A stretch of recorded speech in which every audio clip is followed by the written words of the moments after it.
On my 26th birthday, I made a wish that Trevor Monroe would love me. Felicity Grant, my best friend, sighed beside me and told me that if I was going to dream, I should dream bigger. I thought for a moment, then changed my wish, hoping Trevor would love me so much it would feel like life and death itself. We had been married for 2 years, but our marriage felt more like a polite arrangement between roommates. He had never loved me, and now his first love, Vanessa Clark, had returned to the country. I was waiting for the divorce papers I knew would eventually come, yet somehow that foolish wish of mine was about to come true. On that birthday, I was away on a business trip in Denver, Colorado. My phone rang constantly. Family, friends, colleagues, business partners, social media platforms, and even automated membership services sent their birthday greetings. Conrad Lewis, Trevor's personal assistant, also sent me a message, but not Trevor. My thoughts were scattered. During the meeting, every time my phone buzzed, I reached for it only to feel the same sharp sting of disappointment. My assistant finally asked what could possibly be more interesting than work. I told her I was waiting for a birthday text from my husband. She gave me an awkward smile and suggested maybe he was pretending to forget so he could surprise me later. I didn't answer. Trevor wasn't pretending, and he wasn't planning a surprise. He had simply forgotten. The project I was working on had official backing and took place in the scenic Rockies. I was in charge of aerial filming, and everything went smoothly. By the time we wrapped up, it was just past 1 in the afternoon. I checked my phone. Among all the messages, the pinned chat with Trevor was still silent. The last message from him was 2 weeks ago when I had asked if he was coming back to Riverbend, the luxury riverside neighborhood where his family owned a villa. He had replied that he was flying to Manhattan. Riverbend was a peaceful enclave with a view of the water far removed from the noise of the city, and it had been a wedding gift from his grandfather. Yet Trevor had rarely been there in 2 years. That familiar ache in my chest made it hard to breathe. I tried to distract myself by scrolling through social media. The first post I saw was from a friend in the city captioned, "The first love is back," alongside a photo of a black suitcase and a pale, elegant hand gripping the handle veins visible beneath the skin. The wrist wore a Patek Philippe watch I had seen before in Trevor's closet at Riverbend on the second day after our wedding. The bitter burn in my nose made my eyes sting, but the professional side of me still noted the photo's perfect composition and how the graceful hand drew immediate attention. Most of the likes were from friends and family of Vanessa and Trevor. I finally opened our chat and typed Vanessa's back. "Did you go pick her up?" His reply came quickly, not on purpose. "I had a meeting with her father today and just happened to see her." My fingers hovered over the screen, but I couldn't type. Another message came in Mitchell Ford, "And the others are having a welcome dinner for her at the Seabreeze. Do you want to come? I can pick you up." I wrote back, "I'm in Denver for work." His answer was short, "Sorry, I forgot." "My mistake," I almost replied. "It's fine, but what I really wanted to ask was, do you even remember what day it is?" That question stayed lodged in my throat because our relationship lacked the warmth to make such a question feel anything but pitiful. I locked my phone. At 3 in the afternoon, my project team surprised me with cake and fresh flowers. Felicity drove 3 hours from another city just to see me. The first thing she said when she saw me was, "Do you know what Trevor's doing today?" I smiled faintly, picking up Vanessa. "Stop smiling like that," she said, shoving the bouquet of white roses, my favorite, into my arms. "You look awful when you smile like that." I lowered my head, saying nothing. "Not only did he pick her up, now he's hosting a welcome dinner for her with their old friends," Felicity said. Frustration etched in her voice. "Has he even sent you a birthday message?" I kept my eyes on the roses. Felicity cursed softly and wiped away the tear that had fallen onto a petal. "Don't cry. I didn't drive all this way to see you cry." I took a deep breath and tried to steady myself. "Let's go hike the highlands," I suggested. "They say there's an echo temple at the summit that's supposed to be very spiritual." The moment Felicity saw me, the first thing she said was, "Do you know what Trevor's doing today?" I gave her a faint smile. Picking up Vanessa. She scowled, shoved a huge bouquet of white roses into my arms, and snapped, "Stop smiling like that. You look terrible." I lowered my gaze to the flowers and said nothing. Not only did he meet her at the airport, he's now having a welcome dinner for her with all their old friends, she continued, pressing her finger to my forehead in frustration. "Has he even sent you a birthday message?" I kept my eyes on the roses, my favorite. "I knew it," she muttered angrily, brushing away a tear that had fallen onto the petals. Don't cry, please don't cry. I didn't drive 3 hours to see you like this. She pulled me into her arms. I inhaled deeply, trying to calm myself, and said, "Let's go hike the highlands. They say there's an echo temple up there that's supposed to be very spiritual." Halfway up, my phone rang. It was Mitchell Ford, one of Trevor's friends. "Laurel, we're all at the Seabreeze tonight. Do you want to come?" My phone was on speaker, and Felicity gave a mocking laugh when she heard. Mitchell hesitated, then added, "It's because Vanessa is back. She grew up with us, and she wants to see you." I kept walking, my breath uneven. "So because she wants to see me, I have to come." No, he said, quickly, flustered. "I didn't mean that. Here, let me put Trevor on." I could hear the faint sound of the phone being passed. A soft, clear female voice came through first. "Is she mad?" Then Trevor's deep, familiar voice, calmer but still cool. "Laurel Mitchell doesn't know how to talk. Don't take it to heart." I didn't answer. I found myself thinking how tonight the moon would be full, glowing over the mountains, yet he still hadn't remembered it was my birthday. For the first time, I ended the call while he was still speaking. The echo temple was quiet, the scent of incense drifting on the wind, murmured prayers blending with the rustle of leaves. Felicity and I lit incense, preparing to bow. She turned to me and said, "Make a wish." I closed my eyes, palms pressed together, and whispered, "I hope Trevor Monroe will love me." Felicity rolled her eyes. "You're hopeless. Completely lovesick." I smiled faintly toward the incense burner. "I have everything but this one thing I can't have." I had fallen in love with him at 16, and after nearly 10 years, even with the advantage of my family name that allowed me to marry him, I could never have his love. It was the only thing I could not force. Felicity sighed. "If you're going to wish, dream big." I thought for a moment, then repeated with a quiet smile, "I hope Trevor loves me so much it's like life and death." She turned away, unable to look at me. The path down the mountain glowed under the moonlight. Breaking the silence, Felicity asked, "Now that Vanessa's back, what are you going to do?" I shook my head. "I don't know, maybe get a divorce." She was silent for a moment before blurting, "There's no other way." My voice was soft, barely holding in the chill night air. When I was 16, I transferred to his international school. He was already dating Vanessa. They were childhood sweethearts, each other's first love. My nose burned from the cold as the memories rose. Back then, I could only watch them hold hands, kiss on the balcony. Felicity frowned, biting her lip. "But now he's married to you. If he holds her hand or kisses her now, that's cheating." She paused, her tone turning more certain. "And knowing Trevor, he wouldn't do that." I gave a thin smile, which is why he'd have to divorce me first. Felicity's voice sharpened.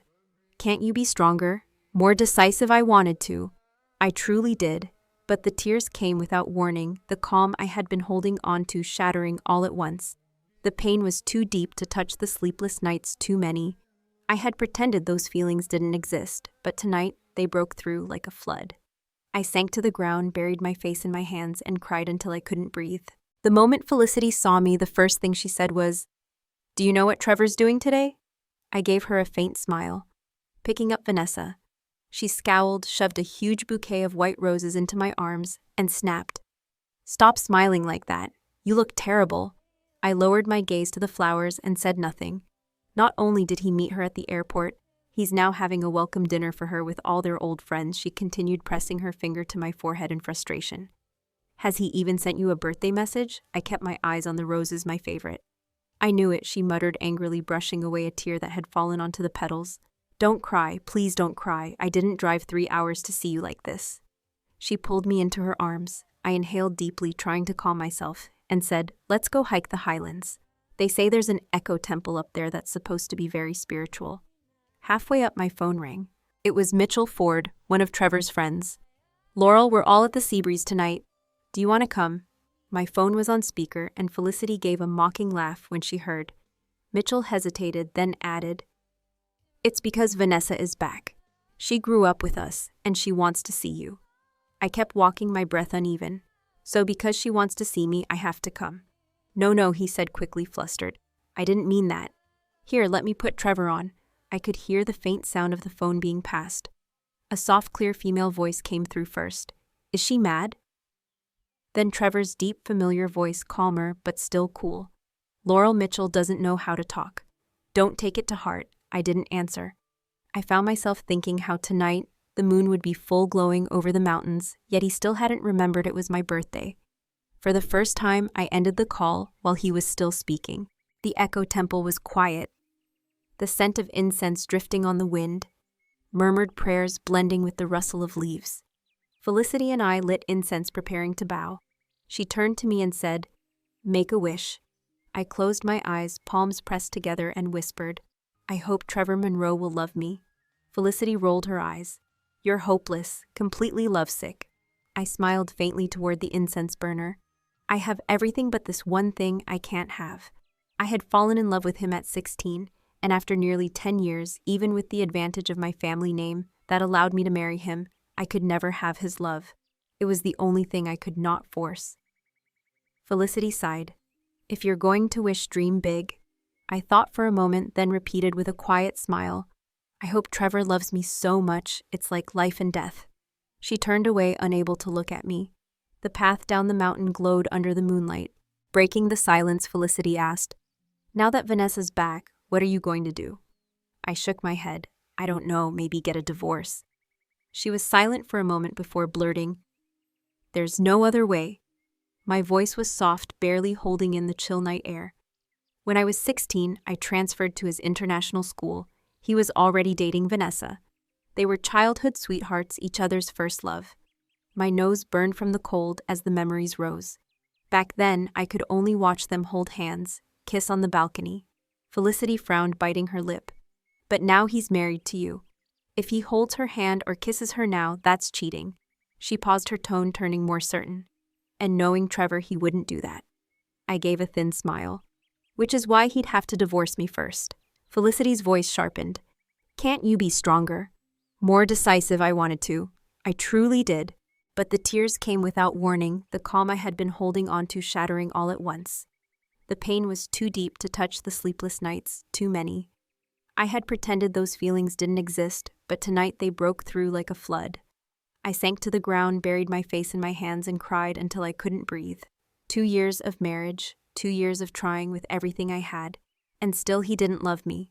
What do you think I should do? The moonlight was cold just like my tears. When the clock struck midnight, my birthday was over. The next day I returned to Rivergate City. The villa at Windriver Estate was almost empty now, only Mrs. Harrington, the housekeeper, remained. Silence filled the halls, and when she saw me, she seemed a little surprised. It had been nearly 2 months since Trevor and I had last lived here together. Near dusk, Mrs. Harrington received a call, and soon after the lights lining the driveway flickered on. Trevor had returned. He was wearing a long, double-breasted black coat, relaxed-fit dress pants, and polished leather shoes with deep red soles. Tall and striking, the cool detachment in his expression seemed sharper than usual. He didn't look like he'd been working. His hair was slightly tousled, the fringe falling across his forehead. When he bent down to change his shoes, the warm light from the chandelier carved sharp lines along the bridge of his nose. Behind him came Stanley Pierce, the butler who had once cared for Trevor's grandfather, and Conrad Lewis, his personal assistant, both impeccably dressed. Stanley had lived here in the first month after we were married, managing the estate.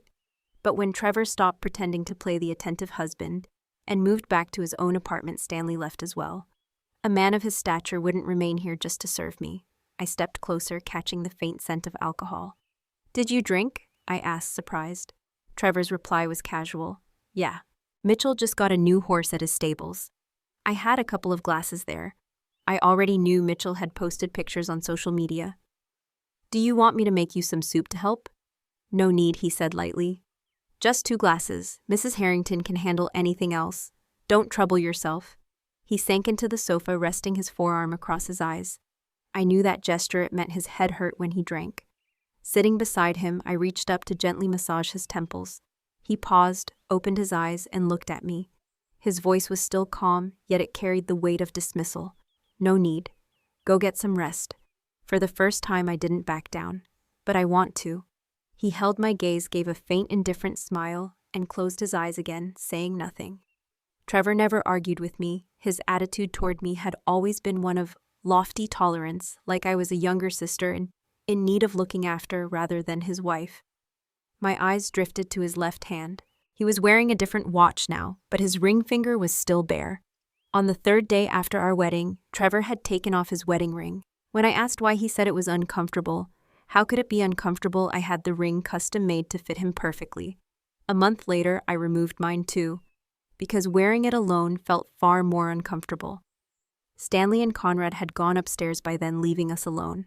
I kept massaging his temples and asked, "Did Stanley come back for something specific?" Trevor's voice was even. "I won't be staying here long-term anymore." The words made my chest tighten and my ears ring, until all I could hear was a dull hum.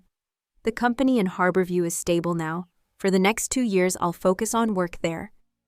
He pinched the bridge of his nose, sounding almost weary. "Stanley came tonight to help pack up the things in your dressing room. You can keep living here. I'll arrange for someone to take care of you. And since you like dogs, I'll have Mitchell bring you one in a few days." I blinked in disbelief. "But we're married. Why do we have to live apart?" He didn't answer, and in that silence, I found my answer. "All right," I said, forcing my voice to stay steady. "When are you leaving? I'll come back once a week," he said, taking my wrist in a reassuring grip. "I'll have Conrad clear my schedule, so I won't work on those days, just spend time with you." Okay, in my head. A cold voice whispered, "It's just another item on his to-do list." I didn't respond to his offer. Instead, I repeated, "When are you leaving tonight?" He reached up to ruffle my hair. "My flight's at 11. "All right," I said again. And because habit was hard to kill, I reminded him, "Don't drink too much. If your stomach hurts, take your medication." My knees still needed regular therapy sessions, something Trevor always reminded me to arrange on time. 3 years ago, he had injured his knee while trying to stop a skier who had lost control on the slopes in Switzerland. He let out a soft laugh, tinged with a hint of helplessness. "Laurel, I'm 28 years old. I can take care of myself." I pressed my lips together and said nothing. The chandelier above flooded the living room with light so bright it felt almost cruel, only making the emptiness inside me more unbearable. After a long moment, I lowered my gaze. "I'll go to bed then." Laurel, Trevor called me back, his voice calm but laced with something that almost sounded like regret. "About yesterday, it was my fault. I'd had a few drinks, wasn't thinking clearly, and I didn't notice Mitchell was calling you." He paused as if making sure I was listening. "If you don't like Vanessa, I won't let her show up in front of you again. I won't let her bother you.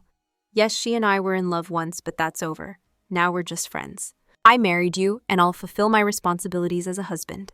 That word responsibility pressed against my chest until I felt I couldn't breathe. Responsibility, always responsibility.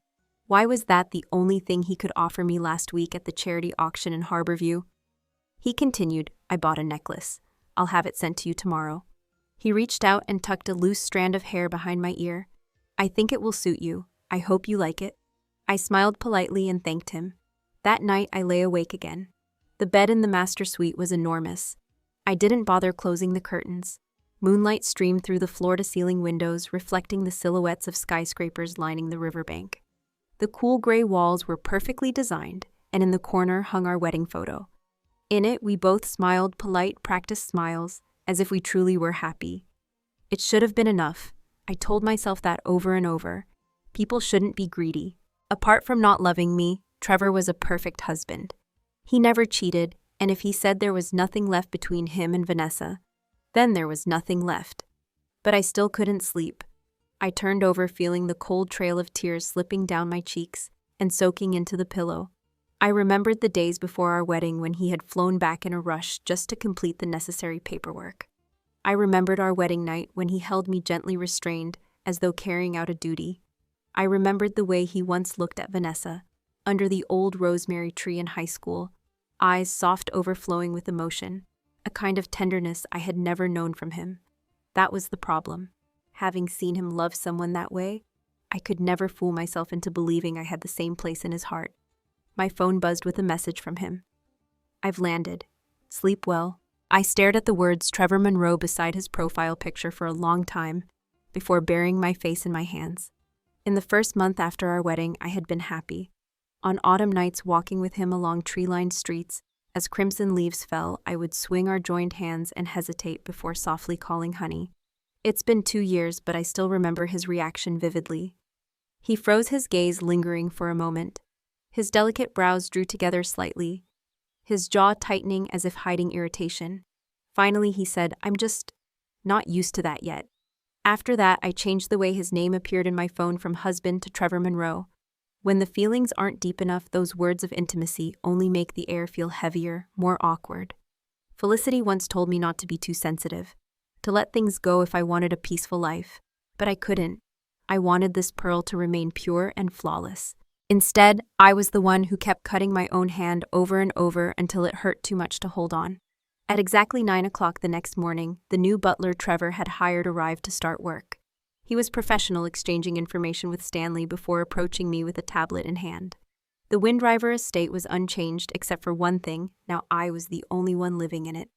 Well, I told myself that wasn't so bad. A riverside mansion like this was still beautiful, even if it was empty.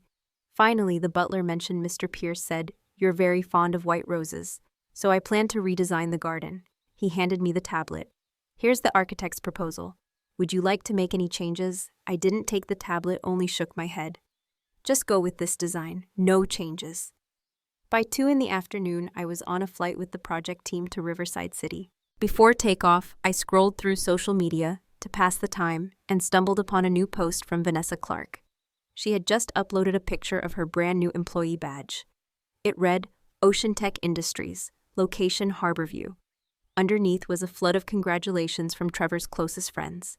I froze for a moment before scrolling again, only to find another post from her, this one flaunting her rides on Trevor Monroe's private jet. My chest tightened.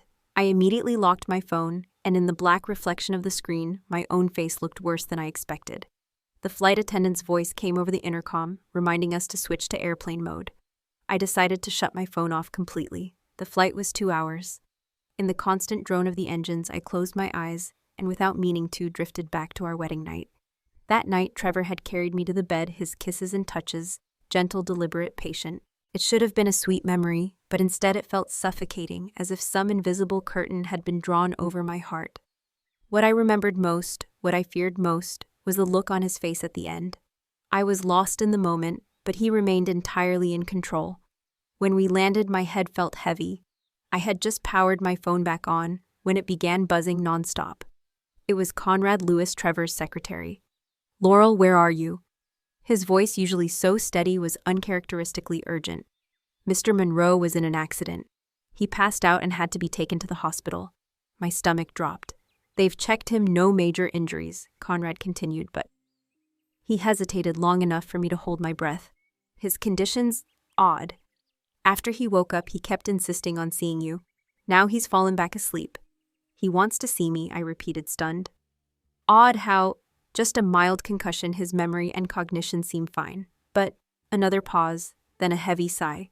"It's possible something's off." He kept asking what year it was over and over. I pressed my fingers to my temple.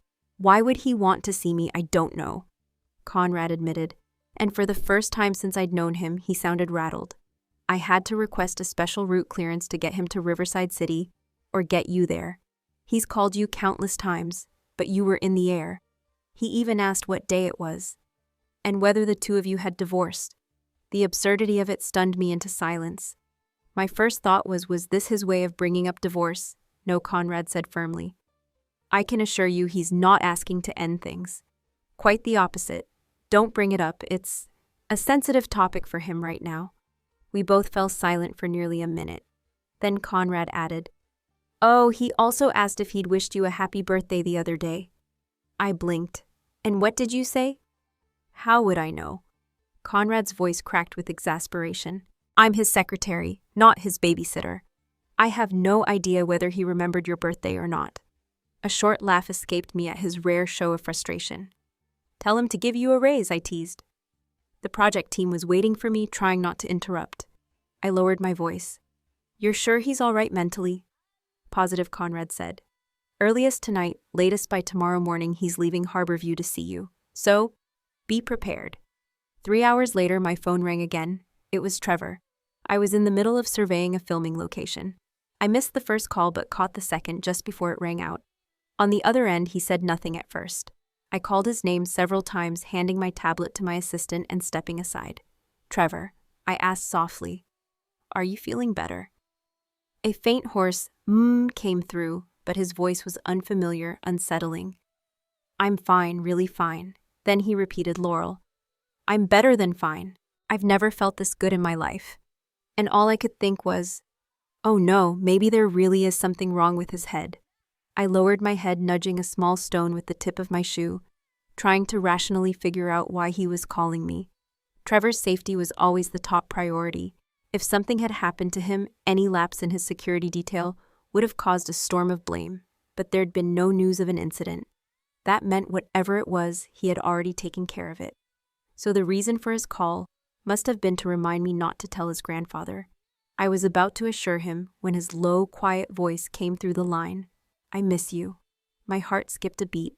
A rush of surprise and something unnameable filled my chest. The mountain wind howled in the background, but Trevor's voice over the phone was impossibly soft. I'm sorry for forgetting your birthday, he said. That was my fault. I made you sad, didn't I? His tone was almost coaxing, laced with warmth. I'll see you tomorrow morning. The cold wind bit through my thin jacket, but somehow my hands and feet began to burn. Joy rose so quickly inside me it was almost uncontrollable.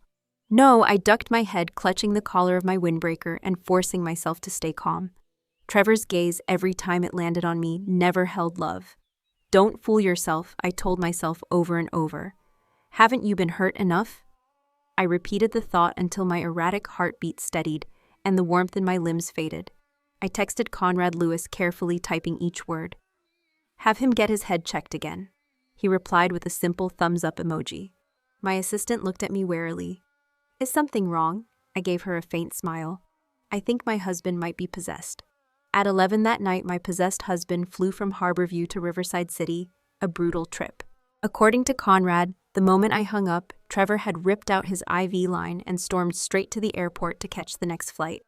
I thought to myself, of course, perfectly in character for him, stubborn to the core. Spring had just begun, but the air was still laced with winter's chill. When I stepped out of the elevator, I unexpectedly came face to face with Trevor in the hotel lobby. Tall, broad-shouldered from years of relentless training, his sharp, cold features carried an even heavier force than before. The moment our eyes met, he closed the distance in a few long strides and pulled me into his arms. He held me tightly, burying his face into the curve of my neck. His strong arms wrapped so firmly around my waist, it almost hurt. I hesitated, my hands hovering over his shoulders, about to speak, but stopped when I felt something icy drip onto my skin. I froze. Trevor's whole body was trembling. What's wrong? My voice softened instinctively, laced with concern. Trevor, are you okay? He didn't answer, only held me tighter as if afraid I might vanish. I tried smoothing his hair, my eyes flicking to Conrad for an explanation. Conrad, who had just finished arranging a suite upstairs, could only shrug helplessly. Outside the bedroom, physical closeness like this between us was rare, almost foreign. I wasn't used to this sudden burst of intimacy. Gradually, Trevor's shivering eased. His cold nose still brushed against my neck in a lingering, almost needy motion. People in the lobby had started to glance our way. Shall we go upstairs? I murmured, offering the excuse I'm feeling a little cold. He finally lifted his head. His hair was a mess, his eyes bloodshot, his skin pale. Without a word, he took off his windbreaker and draped it over my shoulders. Conrad handed me the room key. Mr. Monroe only gave me the basics about the Harborview situation. I'll be going over the details tomorrow. If anything comes up, you can call me. Trevor gave a quiet acknowledgement, took my hand, and led me to the elevator. As it rose, he pulled me back against him, wrapping his arms around me from behind. His head rested on my shoulder, and he exhaled in a long, contented sigh. He didn't speak again, and I didn't dare break the silence. Right now, Trevor Monroe really did seem possessed. The warmth from his hand spread into mine as we walked through the door together. He swiped the keycard, but in the dim light it slipped from his fingers and fell into the carpet. Before I could even react, the door shut behind us, and his large hand slid to the back of my neck, pressing me gently yet firmly against the door. His breath was hot against my skin, the faint scent of cool cedar wrapped around the heat of his kiss, all of it hitting me at once. My mind went blank. The moment his tongue brushed against mine, everything erupted. A shiver ran down my spine. My hands, which had been resting lightly on his shoulders, clenched instinctively as I tried to push away. But Trevor's grip on my face tightened as if he could sense my intent, and his kiss deepened with even greater intensity. I was trapped between the door and his body, surrounded by his scent, overwhelmed by his dominance. His kiss was fierce and consuming, stealing every breath I tried to take. My head tilted back under the pressure, my chest tightening, until I could barely breathe, the corners of my eyes stinging with unshed tears. My fists tapped lightly against his shoulder in a feeble protest. At last, Trevor released me. My knees nearly buckled, but he caught me instantly, his arm wrapping around my waist as he lowered me to the floor, my back resting against his chest. In 2 years of marriage, we had kissed before, but never with this kind of heat, never with this lack of control. I clutched his tie, my breath uneven and shaky, about to speak, when he leaned in again, capturing my lips once more. This time his touch was softer, slow. Every movement carried a kind of longing that pulled me under. His lips trailed over the bridge of my nose, then brushed against my closed eyes, his warm breath making my body tremble all over again. "Trevor," I whispered, my hand gripping his arm, my voice trembling beyond control. Before I could say his name a second time, he caught my hand and lightly bit down. "What do you call me?" His voice was husky, low, almost dangerous. "What does my wife call me?" My mind exploded in a haze, every coherent thought scattered. "Trevor," I tried again. He kissed away the tear at the corner of my eye and shook his head. "Not close enough." Then, "Honey," something in his gaze shifted. He bent down, scooping me up effortlessly in his arms. In the darkness, I tilted my head back to look at him, still the same cold elegance, the same flawless features. What had changed? Was this a dream? He laid me gently on the bed, his hand tracing the line of my cheek. "Do you want to shower?" "I already did." He smiled faintly, leaning down to press a kiss to the tip of my nose. "Then wait for me." I lay there, my thoughts spinning. None of this made sense. The pace, the way he looked at me, it was all strange, almost unreal. 10 minutes later, he emerged from the bathroom in a black robe, droplets of water still clinging to his chest and shoulders. As he approached the bed, I instinctively retreated a little. The bed was wide, my arms wrapping around a pillow as I murmured, "Trevor, I'm here." He sat at the edge of the bed, holding out his arms. "Come here, Laurel." I didn't know if it was fear or some deeper uncertainty that kept me still. Just yesterday, he had been the composed, restrained Trevor Monroe. I knew the one whose calm exterior always held a hint of icy detachment. That was the man I recognized, not this one whose tenderness now felt like it could burn me if I got too close. People who have lived too long in the cold don't feel warmth first. When they touch fire, they feel pain. My instincts recoiled from that pain.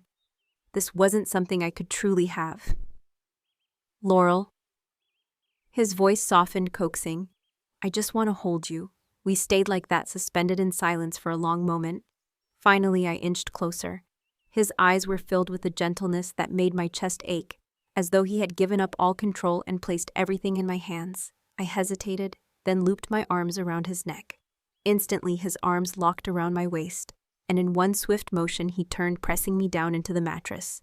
"I'm scared," I admitted, my words stumbling over one another, tangled up with the chaos of my emotions. "Trevor, I'm so scared." "It's my fault," he murmured, his hand rubbing soothing circles over my back. "All my fault, my love." He kissed my neck, the shell of my ear, with no hint of lust, only the desperate tenderness of someone trying to anchor himself to reality. "I've confirmed it so many times," he whispered almost to himself. "This is real. All of it is real, and I'm more afraid of losing you than you are of losing me." His arms were both warm and secure, the faint scent of his cool body wash turning warmer from the heat of his skin. The swirl of chaotic emotions slowly ebbed away, leaving behind a strange mixture of shyness and unfamiliarity. We rarely had moments this close. "Do you have to get up early tomorrow?" Trevor's warm breath brushed against my nose as he gently pushed a strand of hair behind my ear. I nodded, an odd ticklish sensation curling inside me, unable to tell whether I wanted to run away or simply feared what I felt. As if sensing the conflict in me, he lifted my chin. "Baby, you'll have to get used to this. From now on, there will be many moments like this between us." His words landed like a thunderclap in my head, making my face burn, the heat spreading down my neck and to the tips of my ears. I buried my face in his chest as if to hide from him. Just a moment ago, he had called me his love, and now suddenly it was baby. My thoughts swirled in a dizzy haze, and then his low chuckle rumbled beside my ear. Sorry, it's my fault. I just can't hold back anymore. Trevor sounded like a man starved for touch, his voice tinged with hunger. He sighed, nuzzling into the curve of my neck. I wanted to take it slow so you wouldn't be afraid, but it's hard to restrain myself. I don't understand, I admitted honestly. Trevor, ever since you woke up from the accident, you've been different. His gaze deepened. Do you like it? The weight in his eyes made my heart pound so loudly I could hear it in my ears. I had never realized Trevor could look at me that way. I like it, I whispered. The next morning, my body woke on its own at 7. The space beside me was empty, but my clothes had been brought in. Sitting up, I hesitated for a moment. Everything felt unreal, as though the night before had been nothing more than a dream. In the living room, Trevor stood by the kitchen island holding a tablet as he spoke on the phone. He wore black slacks and a deep blue shirt, his hair falling naturally into place. His expression was calm, unreadable. From his tone, I guessed he was speaking with Stanley Pierce. The call ended quickly, only for another work call to come in seconds later. I stayed where I was, watching him from behind the sofa. This was the Trevor I knew, the one who seemed untouchable, cold in his poise, as if looking down on the world from some unreachable height. My chest tightened. That familiar distance hurt, but in a strange way it also felt safe. So it really had been just a dream. Thankfully, it was only that. But then he looked up and caught my eyes. For a moment, the space between us disappeared. Bathed in the pale light of morning, he smiled faintly, said something to the person on the other end, and ended the call. Then he walked toward me. Did you sleep well? Trevor sat on the armrest beside me, pulling me into his lap and pressing a soft kiss to my cheek. I was going to let you sleep a bit longer. The familiar scent of his aftershave wrapped around me, my hand unconsciously resting against his chest, warm and steady beneath my touch. I blinked, still half dazed. Who were you talking to, Stanley? He murmured, his arm looping around my waist, planting light kisses against my temple. His voice softened in a way I rarely heard. I'll redesign the garden at Pine Ridge. We'll fill it with white roses for you. I drew back slightly, avoiding his next kiss. But didn't you say you weren't going to live at Pine Ridge anymore? His expression shifted instantly, a mix of regret and relief flickering across his face. He took my hand gently. I changed my mind. He lowered his head to press a kiss to the back of my hand, his tone carrying both longing and plea. I'm a man who's broken his promise. Please have mercy on me. Let me come back. Heat rushed to my cheeks and to the back of my hand where his lips lingered. That's our home, I muttered, my voice uneven. You don't need my permission to return. A dull ache bloomed in my chest, and I laughed bitterly. Just like you didn't need my permission to leave. Laurel, Trevor pulled me into a fierce embrace. That was my fault. Don't look at me that way. His thumb brushed away the moisture at the corner of my eye. I was wrong. Please believe in me one more time. I stayed silent for a moment, then gave a small nod. His smile returned coaxing, like he was speaking to a child. Call me Big Brother again. I looked at him and whispered, Brother. He dipped down to kiss the tip of my nose. Good girl. Now can you call me your husband? I looked up at him, and for once the eyes that usually hid their emotions were overflowing with hope, the same hope I used to carry for him. I pressed my hands to his shoulders gently, pushing myself free of his embrace, lowering my gaze. I'm hungry, I murmured. Trevor left at 9 a.m. There were far too many matters that needed his personal attention, and though he had thrown everything aside to fly here to see me, his team of assistants had been urging him nonstop. Even so, before leaving, he still took the time to step into my project group's office, graciously ordering 2 full catering vans just to treat everyone.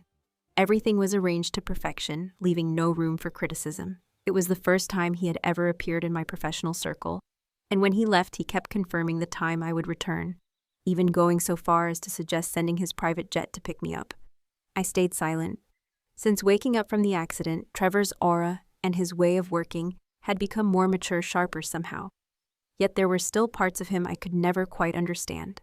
Eventually, Conrad Lewis, his secretary, couldn't hold back and said, Mr. Monroe from Fairmont to Newbridge is only a 90-minute flight. I really don't think that's necessary. Trevor finally let the matter go. Before leaving, he took my hand, his fingers brushing against the empty space on my ring finger.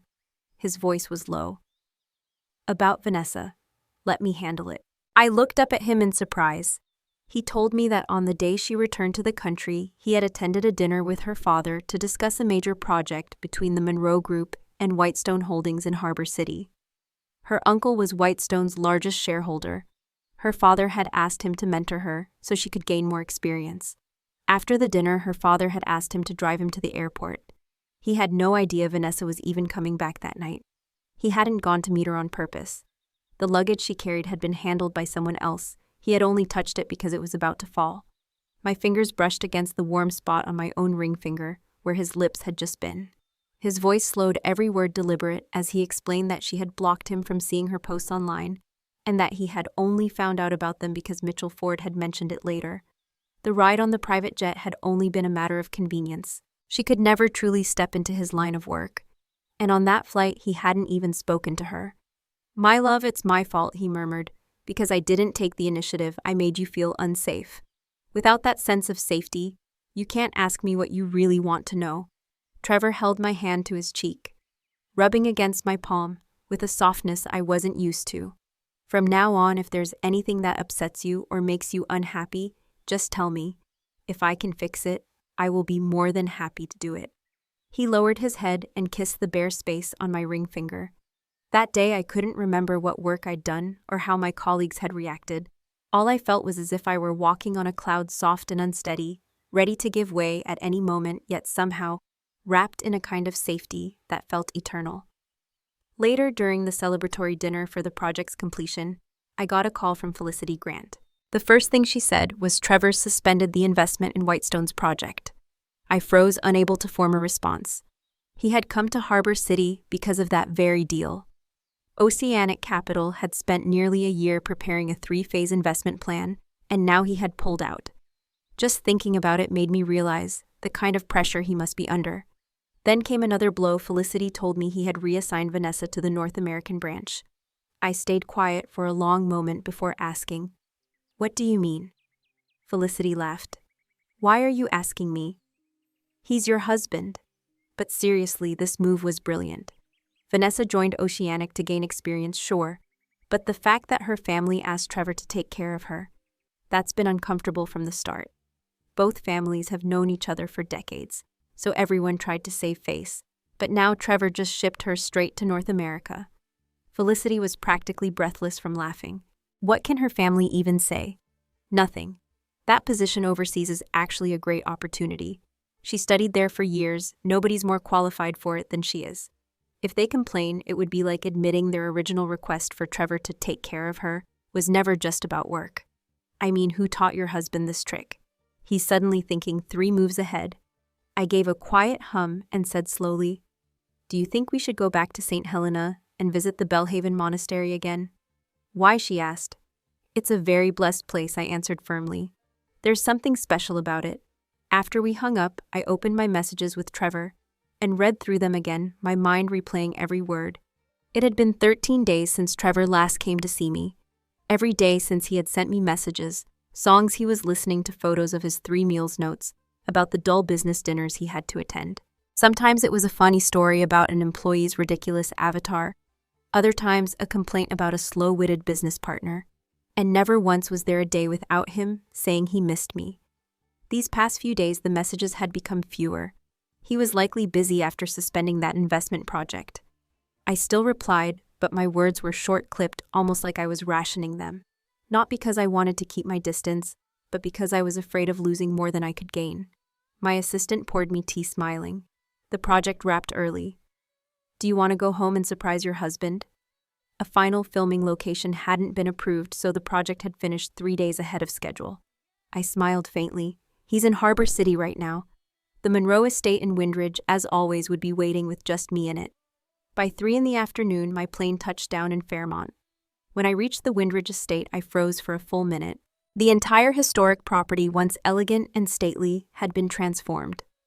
The fountain had been redesigned, its 3 tiers carved into new patterns, with vines of white blossoms cascading down alongside strands of crystal beads. Water trickled softly, blending with the scent of fresh greenery. The garden had been completely redone, a lush sweep of green, broken by waves of white roses accented with rare blue blooms and blush pink petals, creating a breathtaking sea of flowers that seemed to make the air glow. I rolled my suitcase down the flower-lined path and stopped at the end where a swing sat in the middle of a manicured lawn. The sitting area had been expanded. The pond was new, and under the towering rosemary tree stood a wooden table and chairs. A man knelt in the grass with his back to me, training a small puppy. It was a 2-month-old Samoyed, pure white and fluffy, like a ball of cotton candy. At its most playful age, it couldn't sit still for more than a few seconds before tumbling off to the side. "You weren't like this when I chose you," the man laughed, taking its tiny front paws in his hands. "But she's going to love you." The puppy noticed me and barked in a high, excited pitch. Trevor must have sensed something because he turned. When he saw me, he gave a small smile and set the puppy down. It wobbled over to me on unsteady legs, while Trevor leaned back on his hands in the grass, his voice laced with mock regret. "Ah, guess the surprise got spoiled." The puppy whined at my feet, and I crouched down to stroke its head. So soft, so alive, so impossibly sweet. Trevor walked over and knelt in front of me. "Why are you home early?" He was wearing a loose knit sweater that exposed the sharp lines of his collarbone paired with white trousers. Tall and broad-shouldered, his lean frame and cool demeanor were softened by the gentle smile in his eyes. A smile like ripples in a blue fountain, warm and deep.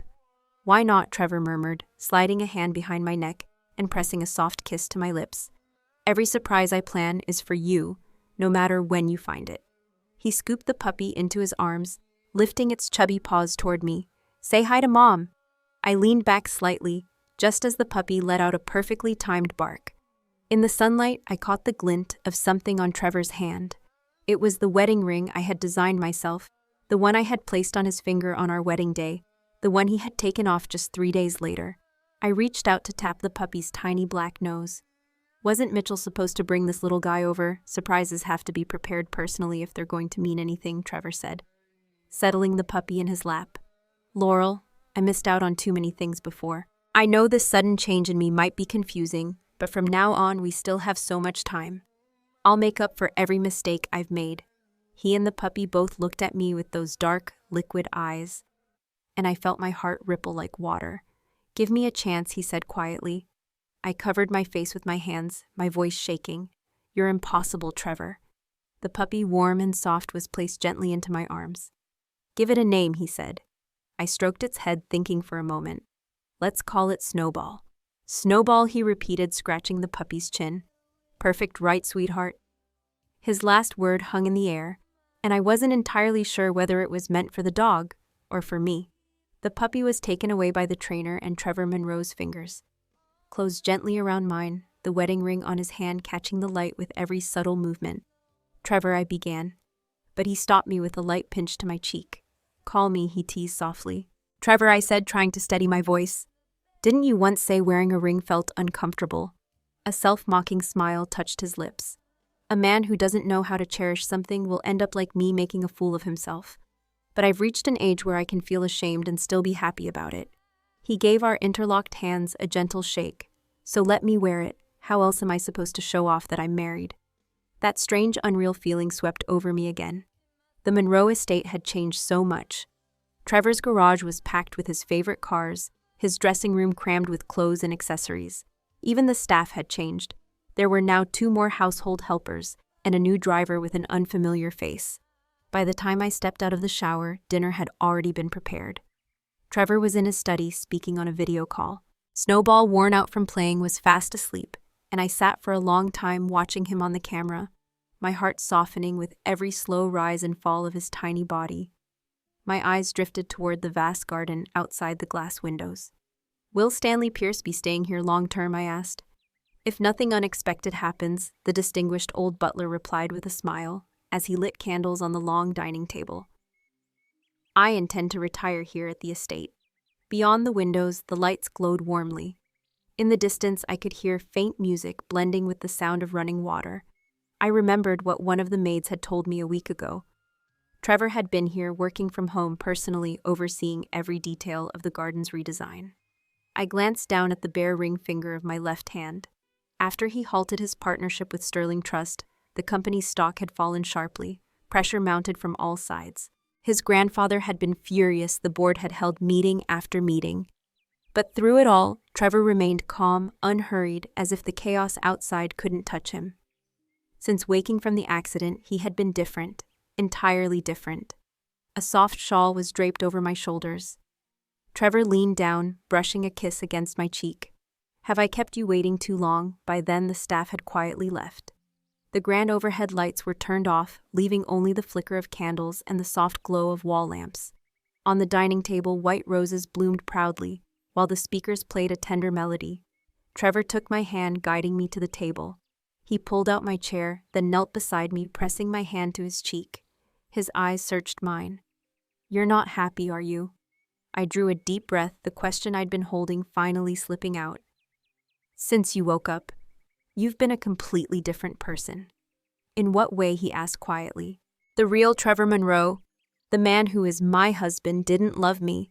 The words changed his face instantly, his expression tightening into something painfully complex. Candlelight danced across his features, casting shifting shadows I couldn't read. He turned his head, jaw tense as if holding back a pain too heavy to bear. "Laurel," he said, his voice rough, each word pulled from somewhere deep and raw. "When you say that, it's like you're driving a knife straight into my heart." His eyes were wet and he pressed his face into my palm. "Sweetheart, do you really not believe that I love you?" He kissed the center of my hand, answering the question I had longed to hear the truth to. "I am real. I am the real Trevor Monroe. And I do love you." The warmth from his hand seeped into mine, spreading through me until it reached my chest. I tried to pull away, but he held on, gentle, yet unyielding.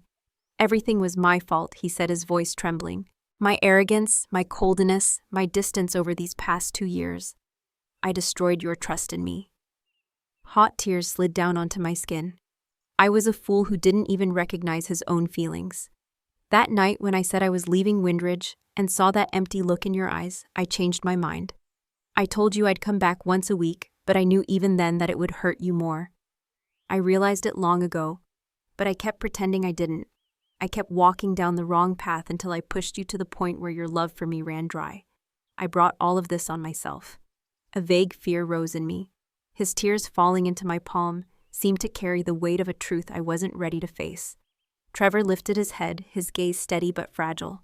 "But I'm lucky," he said softly, "because I've been given a chance to start over." His words tightened something deep inside me. An impossible thought flickered through my mind, absurd and dangerous, making me tremble. "Whether I get to start again or not," Trevor's voice broke, "is up to you." His eyes glistened as they held mine. "Laurel, I'm begging you, give me a chance, please." The music faded into silence. The candles flickered, shadows swaying gently across the quiet room. I lowered my gaze to the tear stains still lingering in my palm, and quietly asked, "You say you were wrong. Was it because of Vanessa?" Trevor Monroe's voice trembled as he answered, "No. From the beginning to the end in this marriage, there has only ever been you and me." I reached up and wiped the tears from his face, my own voice soft. "All right." What followed felt like something out of a dream. White roses, wine cake, and the gentle flicker of candlelight all blending into scattered fragments of memory. When the cake was brought out, Trevor's lashes were still damp. His voice had yet to steady completely, but there was a certain resolve beneath the unsteadiness. He knew that in that moment a heartfelt birthday wish was worth more than any grand gesture. "But I want to do everything I can to make you happy," he said, lighting the candles on the cake. "Make a wish, sweetheart. Whatever it is, I'll make it happen for you." I blew out the candles without wishing for anything at all, because the one thing I wanted had already come true. Before, whenever Trevor held me, he was gentle, restrained, always in control. But this time was different. Beneath the calm surface there was urgency and a deep, unspoken hunger that unsettled me in a way I had never felt before. Outside, a soft rain began to fall, the crimson and amber of maple leaves glistening under the damp light, painting a scene heavy with melancholy. Trevor carried me down the hall into the master bedroom, the thick carpet muffling our steps. The urgency in him eased, and he simply held me on his lap, kissing me for what felt like forever, his touch lingering and deliberate. "Go take a bath, love," he murmured. As I stepped into the dressing room, he answered a call from Conrad Lewis, rescheduling the morning meeting. A shiver ran through me. In the bath, I couldn't focus. Every motion of applying lotion and serum became slow, as if delaying the inevitable. But Trevor didn't rush me. When I stepped out, he had already showered and was now in a black satin pajama shirt, leaning against the headboard, legs crossed, giving quiet instructions to the kitchen to prepare ginseng soup. When he hung up, he opened his arms to me. My heart pounded. "Why the ginseng soup?" I asked. He only smiled without answering. I turned to leave, but he caught my wrist and pulled me back. I fell into his embrace, the warmth of his soap still clinging to his skin. His hand cradled my head as he pressed a deep kiss to my lips. Outside, the rain drummed softly, mingling with the whisper of leaves in the dark. I lost track of how many times I cried, my fingers gripping his sweat-slick arm, my voice breaking as I called Trevor. He responded with a low murmur and another kiss, his movements unyielding. The plush carpet beneath us seemed to swallow all sensation. He lifted me easily, my cheek resting against his shoulder as his lips brushed away the tears clinging to the corners of my eyes. At the window, the maple branches swayed in the cool rain. I looped my arms around his neck and whispered, "Husband." A single hot tear fell onto my chest. Trevor buried his face into the curve of my neck, his voice hoarse. "Say it again." And I did. In the end, I drank the entire bowl of ginseng soup. Past midnight, Trevor wrapped me in a light blanket and carried me to the bathroom. I was half asleep, my body weak and pliant, as he settled me back into bed. He fed me half a bowl of broth before carefully tending to me. When dawn broke and the rain had eased, he climbed into bed beside me, pulling me into his arms until we both drifted into sleep. I woke around midday, and Trevor coaxed me to drink a little pear water before I fell asleep again. When I finally woke for good, the afternoon light was fading, and I felt light, my body relaxed in a soft nightgown. 10 minutes later, Trevor came upstairs. He wore a crisp white dress shirt with French cuffs, tailored black trousers, his hair swept back to reveal the high line of his forehead and the depth of his eyes. Confidence radiated from him as though he held the world in his hands. The thick carpet in the room had been replaced, and he knelt to slip my shoes on. When I stood, my foot brushed his knee, and I muttered, "Take all the carpets out." Just seeing them annoys me. He only smiled, saying nothing. "Do you feel uncomfortable anywhere?" he asked, leaning in his cheek, brushing mine, his eyes intent. I replied evenly, "Could you go back to the same frequency as before?" Trevor chuckled and shook his head. "That's the hardest thing you could ask." When I stepped out of the bathroom, he was leaning by the window, watching Snowball play fetch with the trainer on the lawn. He turned smiling and beckoned me closer. When I reached him, he pulled me into his arms, resting his chin on my shoulder. "While you were asleep," he murmured, "Vanessa texted you. She wants to meet." I turned sharply to look at him. Trevor had used his own phone to reply, telling Vanessa she couldn't meet me because I was still asleep. I asked if he knew my phone's password. He smirked and said he had guessed his own birthday. Leaning against my neck, brushing his cheek along my skin, he murmured, "Good thing you haven't changed it." My thoughts scattered. I didn't even know what to ask first. He said he hadn't intentionally gone through my phone, that he had only noticed the message while feeding me the ginseng soup. Wrapping his arms around me, his voice softened. "My love, this was something I should have handled myself. I should never have let you worry about it. I've been useless. If you don't like her, I'll make sure Vanessa never comes near you again. In this marriage, it's just you and me." Trevor laced his fingers with mine, absently playing with them. "Yes, I once loved Vanessa," he admitted, "and I won't deny that. But we broke up because we weren't right for each other, that's all. There's no going back." I blinked and spoke quietly. "People say you broke up because she wanted to study abroad." Trevor gave a short laugh.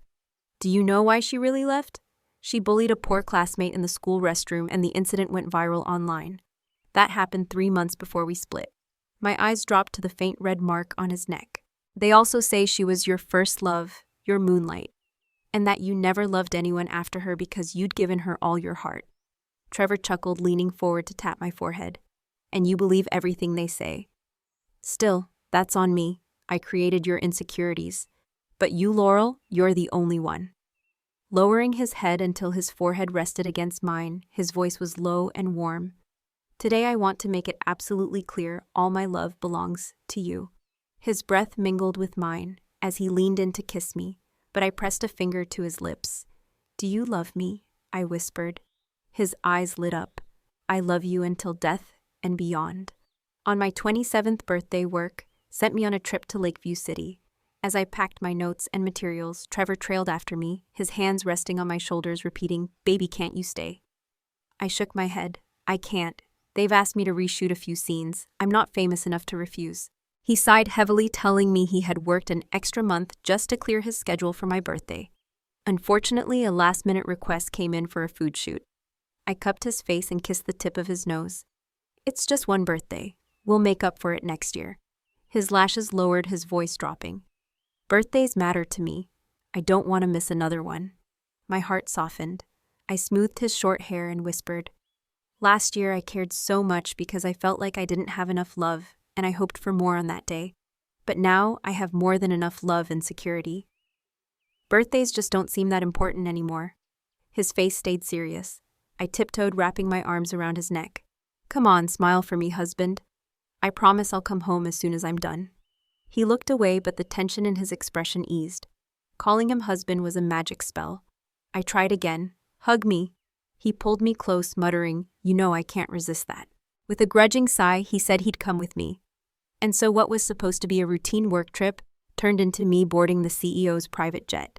The reshoot took place at Mount Silvercrest. Trevor acted like my silent assistant, never drawing attention, but always ready with anything I needed. When the shoot wrapped, he ordered dinner and booked a restaurant under my name. While packing up equipment, I reached for his hand. He bent to murmur in my ear, "You're irresistible when you work." I only hummed in response. I'd heard it too many times to react. We stood together, watching the clouds shift across the sky. "Let's visit Harmony Temple," I suggested. The temple's solemn peace seemed to swallow all the noise of the world. While I lit incense, Trevor spoke behind me. "I've been here many times in the future." It took me a few seconds to understand what he meant.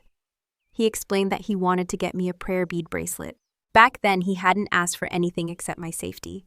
His gaze was tender but tinged with self-mockery. "But people are greedy." Later, I prayed again that you'd love me once more. I couldn't help smiling. "You're not the only greedy one. On my 26th birthday, I came here and prayed that you would love me." A selfish wish traded for all the love, resentment, and longing we carried now. Together we knelt, incense curling around us as the bronze bell rang. The Buddha's serene gaze seemed to bless our vows. I prayed that one day our hands would still be clasped, when our hair turned white, that we would have 5 years of peace and joy ahead.